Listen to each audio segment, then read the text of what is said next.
Jean-François Akanji-Kombe, bonsoir. Bonsoir. Vous êtes professeur de droit à l'université Sorbonne Paris 1. Merci d'avoir accepté notre invitation.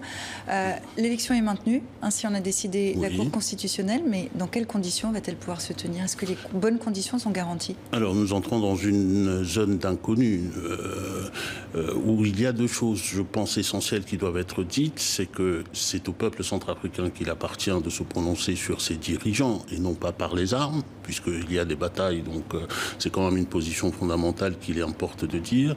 Maintenant, il faut que ce soit le peuple dans son inclusivité, c'est-à-dire sur l'ensemble du territoire, si possible l'essentiel de ce peuple-là. Et c'est là que peut-être le bas blesse. Le pari a été fait pas seulement par la Cour constitutionnelle, mais aussi par tous les partenaires internationaux de la République centrafricaine qui se sont prononcés dans le même sens sur le maintien de la date du 27. Et maintenant, c'est un pari, j'espère qu'il va être tenu, parce que le prix de ce pari, c'est la population centrafricaine sur l'ensemble du territoire. Et la vie des Centrafricains. Est-ce qu'on pourrait imaginer des séries d'attaques demain dans les bureaux de vote?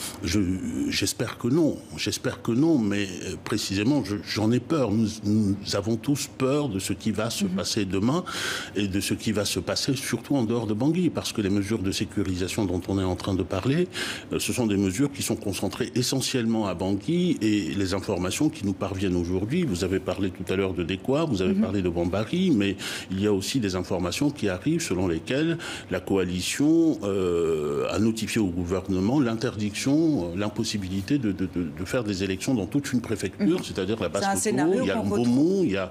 Et les élections, ça a quand même le sens que le peuple s'exprime sur ses dirigeants. Et en Alors République le peuple, avant de ça pose la vraie question. Est-ce que le peuple va pouvoir s'exprimer? L'ONU a recensé 55 000 personnes déplacées qui ont fui leur domicile ces derniers jours, donc peu de chances qu'ils votent. Quelle va être la légitimité de cette élection? Ce sont des élections, la Cour dira à la fin si ce sont des élections qui se sont déroulées dans de bonnes conditions et si les autorités en question sont légitimes, mais il faut prendre garde. Il y a la question du taux de participation quand même. Il y a la question du taux de participation et surtout, il y a le fait que l'essentiel des Centrafricains, la plus grande majorité des Centrafricains se trouve en province, il n'est pas à Bangui. Et il se trouve dans ce vaste pays et il est soumis déjà au joug des groupes armés depuis 5 ans. Plus que 5 ans. Et si en plus on y rajoute le fait qu'ils seront dans l'impossibilité de voter, qu'ils seraient dans l'impossibilité de voter ou qu'ils iraient voter au prix de leur vie, au prix de leur intégrité physique, c'est pour ça que je disais tout à l'heure, on va dans une inconnue où le pari a été fait, j'espère que ce pari sera tenu, de la protection des citoyens centrafricains partout où ils se trouvent, parce qu'on ne comprendrait pas que lorsqu'il y avait des massacres, il n'y ait pas eu toute la mobilisation, y compris armée, qui a lieu aujourd'hui, et qu'on fasse cette mobilisation-là pour protéger les urnes et des bulletins de vote plutôt que des hommes et des femmes. On va s'intéresser à ces groupes armés. Qui sont-ils? Que veulent-ils? Cette coalition. Cette coalition est une coalition assez hétéroclite et assez nébuleuse.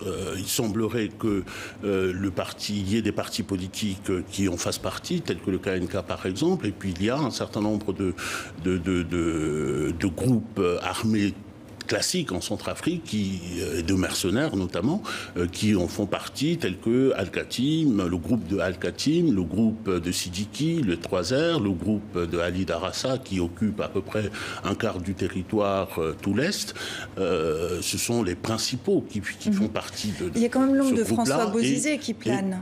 Oui, est-ce que vraiment c'est lui qui est à la tête de cette coalition, l'ancien président François Bozizé? Il y a le nom du président Bozizé qui plane, mais il y a aussi, les deux faits sont d'importance à mon avis équivalente.